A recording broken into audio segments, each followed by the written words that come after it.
Hi வணக்கம். இன்னைக்கு பார்த்தீங்கன்னா அழகு அழகே சீரியல் இன்னைக்கான எபிசோடு தாங்க பார்க்க போகிறோம். அதுக்கு முன்னாடி என்னோட சேனலை சப்ஸ்கிரைப் பண்ணி வச்சுக்கோங்க. வாங்க கதைக்குள்ளே போகலாம்.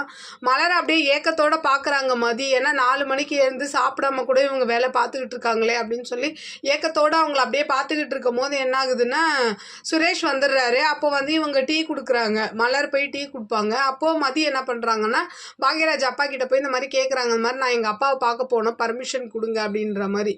இவர் வந்து அதெல்லாம் போகக்கூடாது, எங்கள் ஆஃபீஸ்லேருந்து உன்னை பார்க்க வருவாங்கன்ற மாதிரி சொல்லும் போது இல்லை நான் போயே ஆகணும்னு பிடிவாதமாக நிற்பாங்க. அப்போ மலரும் பாக்யராஜும் சப்போர்ட் பண்ணி ஒரு வழியாக அவங்க அனுப்புறதுக்கு பர்மிஷன் வாங்கி கொடுத்துட்றாங்க.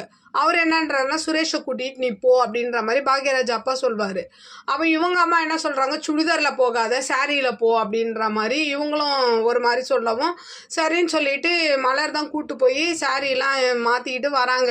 வந்து வண்டியில் வர ஏறதுக்குள்ளேயே இந்த சுரேஷ் உருன்ற வண்டியை இவங்க ஏறி எப்படியோ உட்காந்து தடு மாதிரி மதி கிளம்பி போகிறாங்க. இந்த பக்கம் பார்த்தீங்கன்னா மலருக்கு ஒரு மாதிரி ஆகிடுது. ஏங்க இவன் எப்போ பார்த்தாலும் இப்படி இருக்கியா, உருன்னே அந்த பொண்ணை மிரட்டிகிட்டு இருக்கான் அப்படின்னு எல்லாரும் பாக்யராஜ் மாதிரி இருப்பாங்களா அப்படின்ற மாதிரி இவர் பெருமையை இவர் பேச ஆரம்பிக்கிறாரு.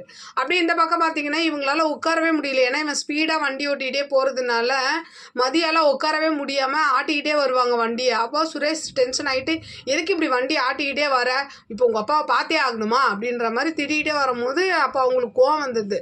வண்டியை ஒரு பக்கம் ஓரமாக நிறுத்துங்க அப்படின்னு சொல்லிட்டு என்ன பண்ணுவாங்கன்னா ஆட்டோ பிடிச்சி ஹாஸ்பிட்டலுக்கு போயிடுவாங்க. இதை தாங்க முடியாமல் என்னாகும், இவர் உடனே அவங்க மாமாவுக்கு ஃபோன் போட்டு தங்கராஜுக்கு புலம்புவார். இந்த மாதிரி இறங்கி அவள் பாட்டு ஆட்டோ பிடிச்சி போகிறா அப்படின்னோன்னா அப்போது இவர் என்ன சொல்கிறாரு, அது வரைக்கும் நீ என்ன பண்ணிக்கிட்டு இருந்த அப்படின்ற மாதிரி.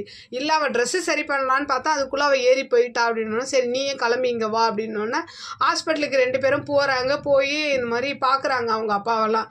பார்த்துட்டு விசாரிச்சுட்டு அப்போது தங்கராஜ் சொல்கிறாரு, பாருங்கள் கல்யாணம் ஆகி விருந்து கூட போகாமல் ஸ்ட்ரெயிட்டாக உங்களை பார்க்க தான் மதியை கூட்டிக்கிட்டு ஹாஸ்பிட்டலுக்கு வந்திருக்காரு அப்படின்ற மாதிரி. இப்போ அங்கேயும் ஒரு பொய் சொன்னோன்னா மதி இப்படி பார்க்குறாங்க சுரேஷை. அப்படியே இன்றைக்கான எபிசோடு முடியுது. பார்க்கலாம் நாளைக்கு என்ன ஆகுன்றதை பார்த்துட்டு நான் உங்களுக்கு ரிவ்யூ கொடுக்குறேன். என்னோட சேனல் பிடிச்சிருந்தா லைக் பண்ணுங்கள், ஷேர் பண்ணுங்கள், கமெண்ட் பண்ணுங்கள். என்னோட சேனலை சப்ஸ்கிரைப் பண்ணி சப்போர்ட் பண்ணுங்கள். நன்றி, வணக்கம், பாய்.